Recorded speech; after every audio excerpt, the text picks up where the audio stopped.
Muito para comentar no nosso dia sobre séries. Vamos lá.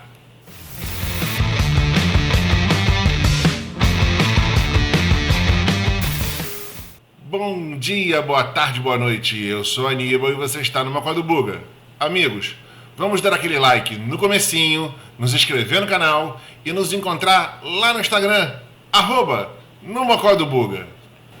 Amigos, hoje eu vou começar falando rapidamente sobre esses primeiros 5 episódios que saíram no Netflix do He-Man, do Kevin Smith.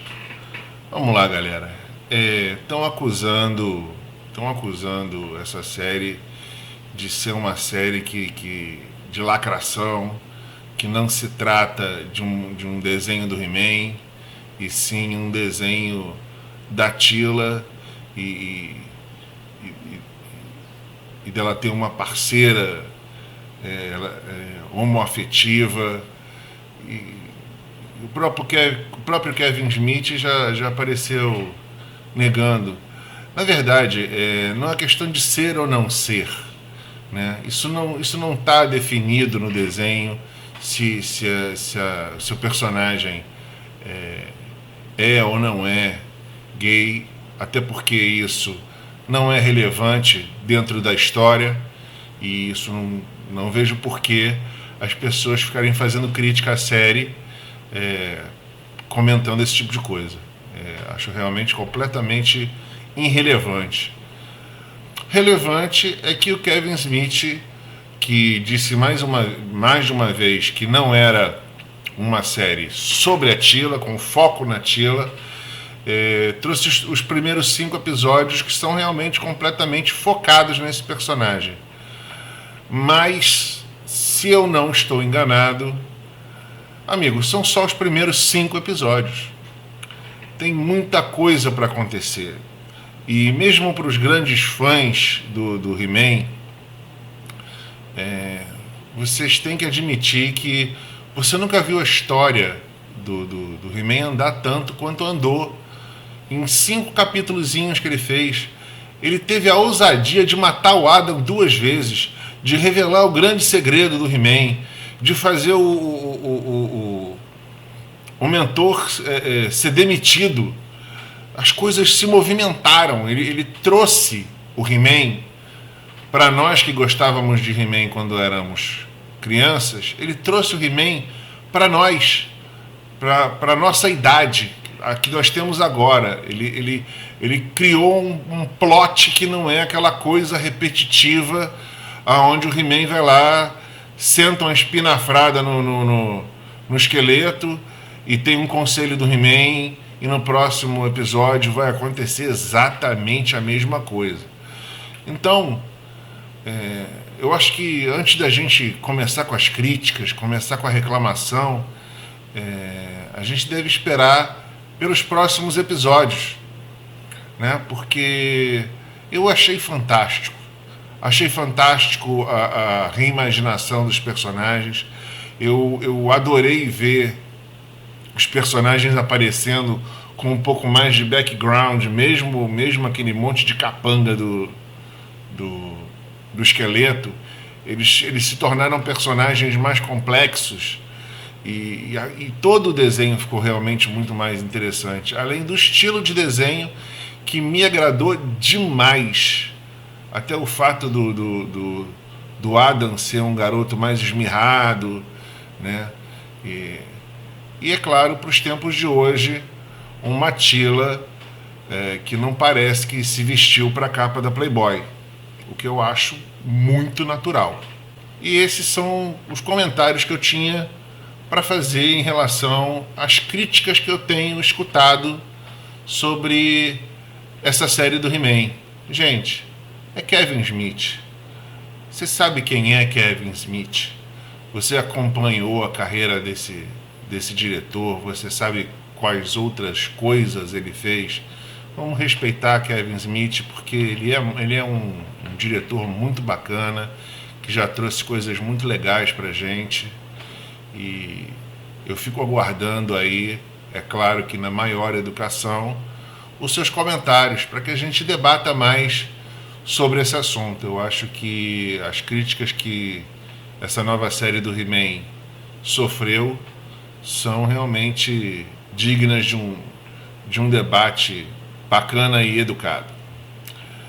Agora vamos falar um pouquinho do The Bad Batch, do Disney Plus.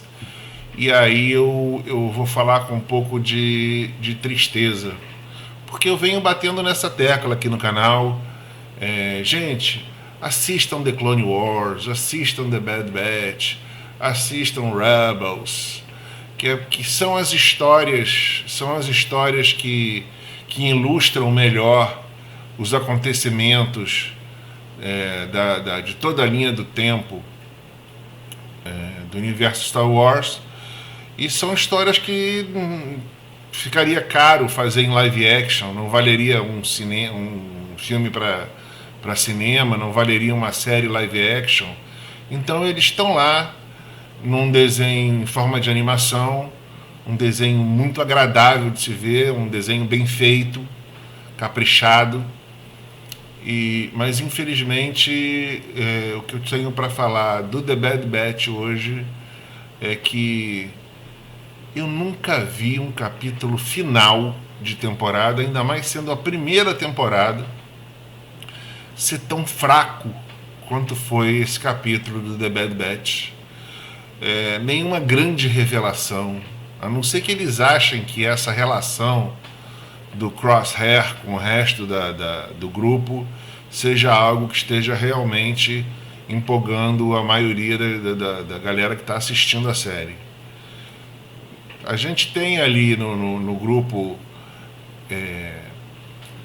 componentes que são realmente úteis, né? Você tem o Ranger, você tem o cara que é o arma pesada, que é o fortão, o mecânico, o piloto, o cara que se dá, que trata das comunicações, e o mistério que existe em cima da Ômega. Não vejo falta nenhuma no Crosshair no grupo. Pô, ele é o sniper, ele é o... Tá. Não precisa de sniper. Não faz falta. Um personagem turrão, antipático, não provoca a comoção que talvez eles quisessem que provocasse. Acredito, né, que ninguém está sentindo falta nenhuma do Crosshair. E a grande verdade é que, da maneira que eles fizeram esse último episódio, quer dizer, eles estão encaminhando toda a história do Império, encaminhando e filtrar os cientistas que eram interessantes, matar o resto da galera lá em Camino e destruir a base, não deixar rastros para trás. Foi interessante, é realmente o que se imagina que o Império faria. Mas um episódio de fim de temporada no qual eles estão numa base que está afundando, sabe? Aí fica aquele nhenhenhen do Crosshair, de o que eu estou fazendo foi consciente, não foi chip. Bem, quem conhece o Império sabe que se ele fosse encontrado ali naquela pista de pouso, sozinho, sem nenhuma outra explicação de como ele conseguiu sobreviver, o Império ia eliminar ele sem pensar duas vezes. Ele não saía nem daquela pista de pouso, iam atirar nele ali mesmo. Então, terminou de uma forma esdrúxula, sabe? Terminou com um episódio sem grandes revelações, sem uma grande emoção. Eles simplesmente escapam e vão embora, deixam o Crosshair para trás porque ele quis ficar, e você fica imaginando que na próxima temporada, se eles forem seguir à risca o comportamento do Império, não teria nem Crosshair, né? Que ele teria sido eliminado. Mas é claro que a gente ainda vai ver o Crosshair no futuro dessa série. Achei realmente um último episódio triste, lamentável, fraco e não condizente com o tanto que essa primeira temporada de The Bad Batch foi legal. Foi uma surpresa para mim. Eu sinceramente, eu assisti os 3 primeiros episódios juntos porque eles foram acumulando. Eu não tinha nem intenção de assistir e The Bad Batch conseguiu me surpreender. Mas teve esse último episódio aí lamentável. E para encerrar o que eu pretendia falar hoje, trazer para vocês o segundo episódio de What If, que eu gostei muito, mas eu não realmente devo confessar que não gostei como gostei do primeiro. No primeiro, o da Agente Carter,